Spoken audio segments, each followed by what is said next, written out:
So Mark and Judith, we've come to Cheshire here today. So you're originally from Cumbria, is that right?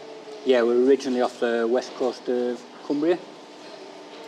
And so you were farming there, but you moved here anyway, I suppose, We had parents that were farming, but we were looking to farm on our own. So we put in for a Cheshire County Council farm in 2002, 75 acre, and we then packed our bags and we bought Judith's dad's herd of cows, and they come with us to that first farm. So, and we were there for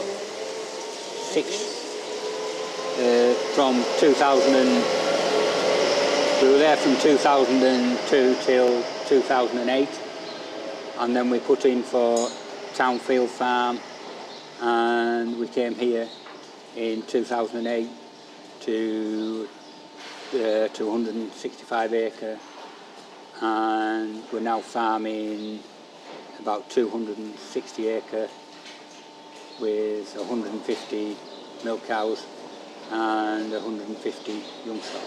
Okay. It's very much a family operation, husband and wife team. Yes, yeah. You're very much committed to the business. Yeah, I tend to do the tractor work, the building work and everything, and that sort of work, scraping out, calf feeding, and Judith does all the milk cows and the accounts and that side of it. You do a lot of milking too, Judith? Yeah, I milk every morning, and quite a lot of evening milkings, and we have staff that helps us on some evening milkings and during the days, on 4 days a week. Great. And I suppose you're David's path, which he crossed many years back as well on the construction side. Yeah, well, I came here when they moved here in 2008. We came and we talked to Mark about building the parlour and doing the building for the parlour. And yeah, well, I've been involved in 4 different construction projects on the farm here with Mark over the years, and Judith. Lovely couple to work with. They know what they want. They know where they want to be, and every credit to them. They've built a magnificent setup. So your system of farming here, you're calving all year round? Yeah, calve all year round, pedigree Holsteins, so use sex semen and Belgian blue or longhorns, breed our own replacements and some surplus to sell as well. We sell privately or through the auction at times. Okay. So how many on average are you milking every day here? There'll be about 130 going through the parlour every day. Yeah. Okay. So with your production wise then, say what are they producing annually? Annually we're producing about 8,000 litres of milk, 4,000 litres from forage, homegrown forage. Yeah, try and keep an easy system. Yes. And say feed wise then, what's your feeding regime? In summer they just have grazing and parlour cake, and in winter there's a trough mix with grass silage, spring barley, whole crop silage and blend. Yes. And I suppose look, against the backdrop of a really tough spring, from talking to you, you have very good clarity, I think, on the scale of where you want to be at and what you're comfortable with. Yeah, the cows, the big cows, but not too big. Yeah. Try and look for a bit of strength in them. Chest width, rump width, what we like to see.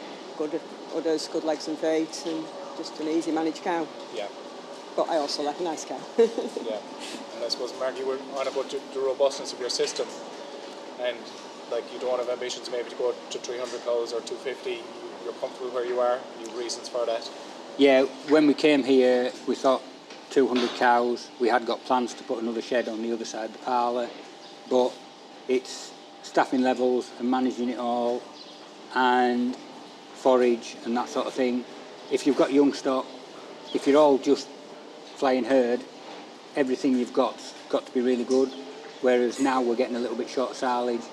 We're actually putting the young stock on here, so you always have the option to use a different or not as top of quality forage. Yeah. And in terms of labour, I suppose you feel you're at the sweet spot in terms of the scale you're at the moment. Is that fair to say? Probably yes. A little bit more time off would be nice, but you like what you do, don't you? Yeah. So. Your system is also, for me looking at it, it's very consistent. It's repeatable, and I suppose like you put a lot of effort into the feed, into the silage, and like was obviously coming up to May, maybe in 2 or 3 weeks' time. What's your protocol around silage? Or Yeah, well, this year's a little bit different because we haven't been able to travel to put fertiliser on, but we have no sheep in winter. We have all the fields where they've got grass on, they've got enough, so when it becomes dry enough, we will then cut for silage, do that, try and get the best quality we can, slurry, fertiliser, and then go again, and probably aim, depending how good a start we get, 4 cuts. That's the aim. when it comes to that silage making, you've made the decision to buy a forage box yourself? Yeah, we started on the forage box in about 2018.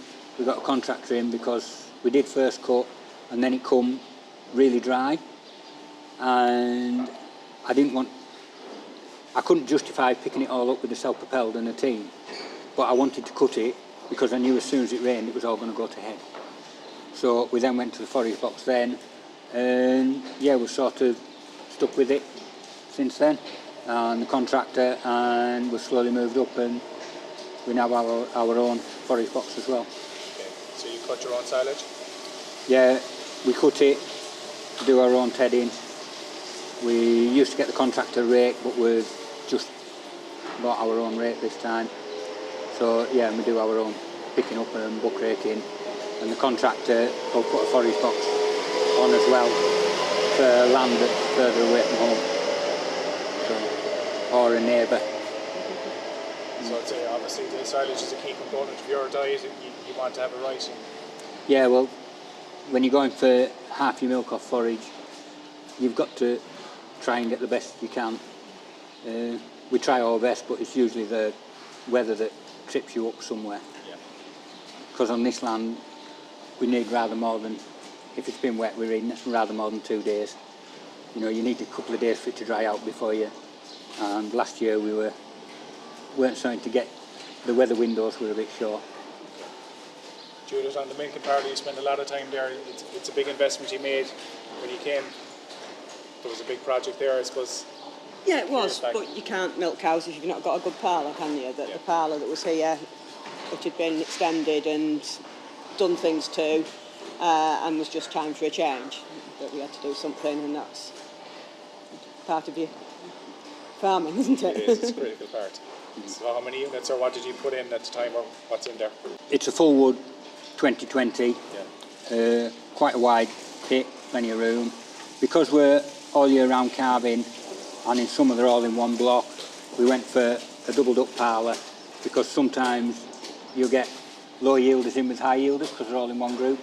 So rather than having a swing over, and you can guarantee that the high milk will be on that side and on that side, so sometimes in summer one side will pass the other side. It's auto wash, auto ID, and yeah, auto, it feeds to yield as well. Okay. So it's quite technical probably, but over the years, it's been in since 2009. We've had a couple of keypads, but really no major issues. Yeah, it stood the test of time. Yeah, it stood the test of time very well. And it's parallel to your cubicle shed here. So, Yeah, so it's well positioned. Yeah, there's no cows, apart from a few out of the new calf pen. They just come straight across the yard, but there's no cows on yards in winter because it can get a bit slippy, either if it's the wind or you can get frosty.